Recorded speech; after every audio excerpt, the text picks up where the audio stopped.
জন্য একটা নির্দিষ্ট দল ওদের পিছনে লেগে আছে, কারণ ওদেরকে ইউজ করে অনেক বড় একটা স্বার্থ সিদ্ধি করতে পারে অনেকগুলা দল।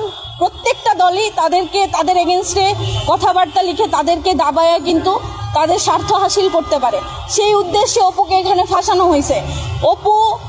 ওই বাসায় অপুদেরকে ডেকে নিয়ে যাওয়া হয়েছে, অপুরা নিজে থেকে শাম্মী আহমেদের বাসায় ভিতরে যায় নাই। এবং দেখেন, আপনারা ভিডিওতে দেখছেন অপুর পাশে একটা ব্যাগ রাখা হয়েছে, সেখানে দাবি করা হয়েছে যে 10 লাখ টাকা আছে ওই ব্যাগের মধ্যে।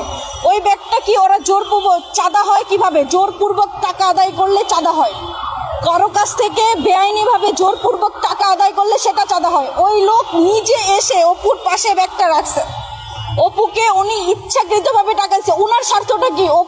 অপু আর রিয়াদের মতো ছোট ছোট ছেলেদেরকে উনি কেন এত টাকা দিবে? উনার স্বার্থটা কি? ওনাকে কেউ প্রশ্ন করছে? বা শাম্মী আহমেদকেই বা কেন এখনো গ্রেফতার করা হয় নাই? কেউ কি প্রশ্ন করছে? জুড়ে ফেলে নাই? অপু বা রিয়াদকে ওনারা কেন এত টাকা দিতে বাধ্য? এই প্রশ্নটা কেউ করে নাই কেন? অপু এখানে যাওয়ার পরে বুঝতে পারছে যে সে টাকা অফার করছে, এবং পরবর্তীতে যখন রিয়াদকে নিয়ে বাইরে চলে আসছে তখন অপু অবজার্ভ করছে যে এখানে অন্য ঘটনা ঘটছে। কারণ অপু এর আগে কোনো দিন কারো কাছ থেকে 1 টাকা, কেউ বলতে পারবে না হ্যাঁ অপু দরাজ কণ্ঠের, অপুর অনেকের সাথে খারাপ সম্পর্ক, কারণ অপুকে দিয়ে ওরা তাদের স্বার্থ হাসিল করতে পারে নাই। অনেকে তার কাছে পদ চাইছে, অনেকে সুপারিশ চাইছে, অনেকে এই বিভিন্ন মন্ত্রণালয়ে তাদের পদ বহাল রাখার জন্য অনেক রকমের সুপারিশ চাইছে, অপু করে নাই। এবং এই মানুষগুলোই অপুর এগেনস্টে লেখালেখি করছে। এবং আমি তো বলবো অপু পুরাপুরি মিডিয়া ট্রায়ালের শিকার হয়েছে। ঠিক আছে, এই যে অপুকে 4 দিন রিমান্ডে রাখছে একটা নাম বের করার জন্য, অপুকে রিমান্ডে রাখা ব্ল্যাকমেইল করছে। কিরকম ব্ল্যাকমেইল? 2000 পুলিশ হত্যা, এই প্রত্যেকটা হত্যা মামলায় অপুর নাম দিবে। 4 দিনের রিমান্ড, একটা ছেলে অমানবিক, খায় নাই দায় নাই কিচ্ছু নাই, তাকে এভাবে নির্যাতন করার পরে যেই কোনো মানুষ বায়াসড হয়ে যাবে, যেই কোনো মানুষ যা তা স্বীকার করতে রাজি, তারে দিয়ে এগুলো করাইছে। আমি একটু উত্তেজিত হয়ে যাচ্ছে, আমার কণ্ঠ অনেক বেশি জোরে হয়ে যাচ্ছে। তারপরেও আমি বলতে চাই, তারপরে হচ্ছে পুলিশ ওকে এই হত্যার তো হুমকি দিছে, বলছে যে যতদিন রিমান্ড দরকার তারা নিতে পারবে, এগুলো তাদের কাছে কোনো ব্যাপার না। তারা সেই রিমান্ডের ভয় দেখে ছেলেটাকে এরকম করছে। এবং আমার হাজব্যান্ডের পার্সোনাল ছবি ভিডিওজ আছে, এটা সবারই থাকে।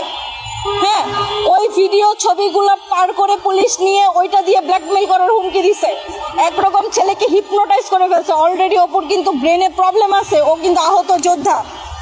এই আহত যোদ্ধা বা সমন্বয়কদের উপর এত রাগ কিসের? সবার রাগ, সবাই এদেরকে দমন করতে চায়, সবাই ওদেরকে পুইতা ফেলতে চায়। এরকম কেন? শুধুমাত্র সমন্বয়ক এই জন্য তাকে, আপনারা জানেন ওরে কাশিমপুর কন্ডেম সেলে রাখা হয়েছে। 5 জন আসামি, একজন আপনার ফাঁসির আসামিরা যেই সেলে থাকে তাদেরকে সেখানে রাখা হয়েছে। তার অপরাধ বা তার ধারা তো বেশি না, সে যে অপরাধ করছে সে অপরাধের অনুযায়ী তাকে তো সে এর চেয়ে বেশি, বলে না যে লঘু পাপে গুরুদণ্ড, সেই গুরুদণ্ড পাইছে। জানে আলম অপু জানতোই না যে ওইখানে চাঁদাবাজি হচ্ছে বা হবে, কিন্তু ইচ্ছা করে তাকে এই বিষয়গুলো বারবার মিডিয়া ট্রায়ালে নিয়ে আসছে। এই যে এখন যে পরিস্থিতি ঘটছে, আমি নিজেকে অনিরাপদ মনে করতেছি। এই আপনারা বলেন যে এতদিন পরে কেন এই ভিডিওটা আসলো? যে ভিডিওটা 1 তারিখ রাত্রেবেলা ধারণ করা হয়েছে, সেটা 14 তারিখে কেন আসলো? 13 তারিখে কেন আসলো?